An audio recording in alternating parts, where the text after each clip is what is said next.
The Secret to Happiness, a lesson from Cedar Grove.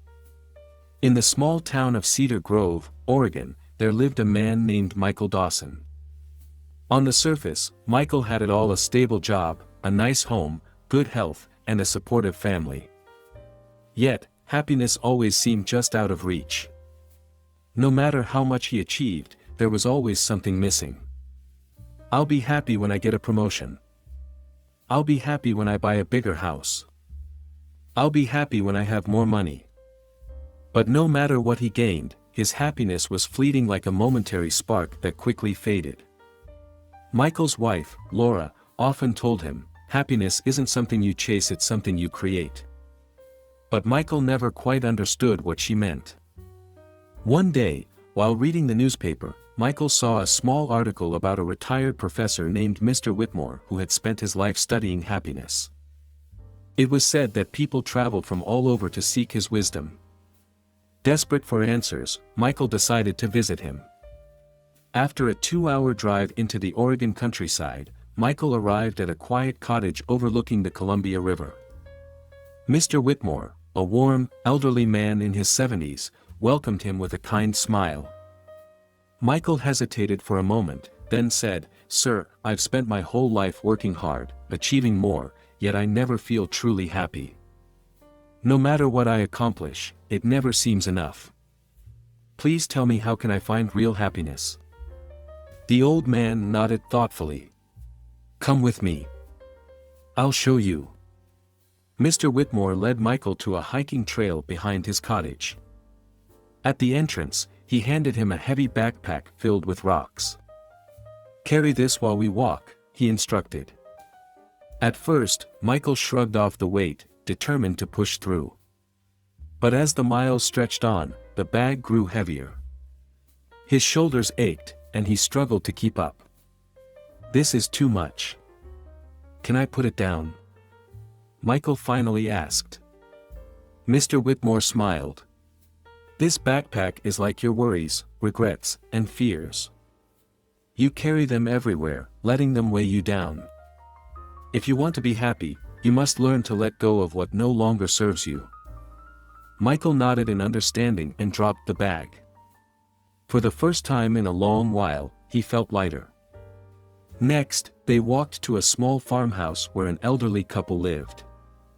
Their home was modest, their furniture simple, but their laughter filled the air.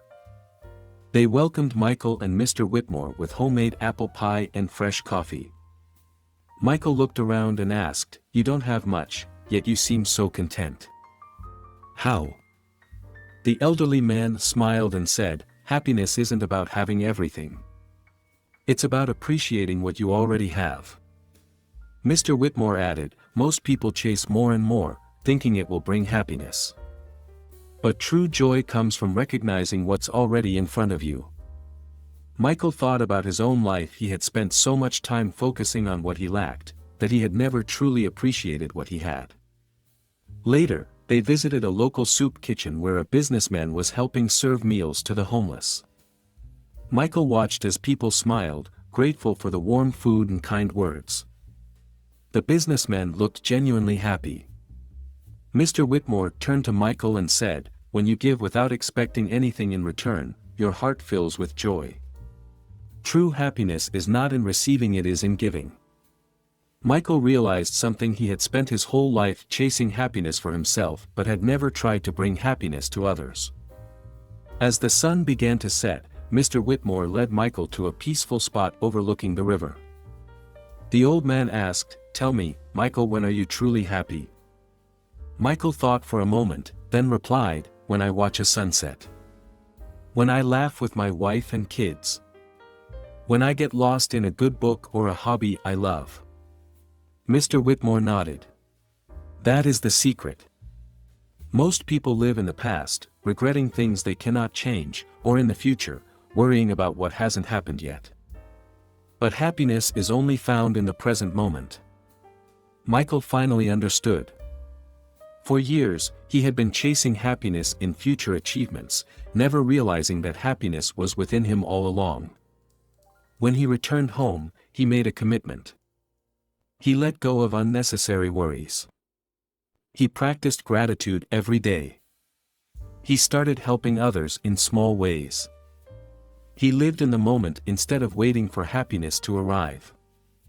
And for the first time in his life he felt truly happy. Happiness isn't something you find in the future, it's something you create in the present. If you want to be truly happy, remember these 4 lessons.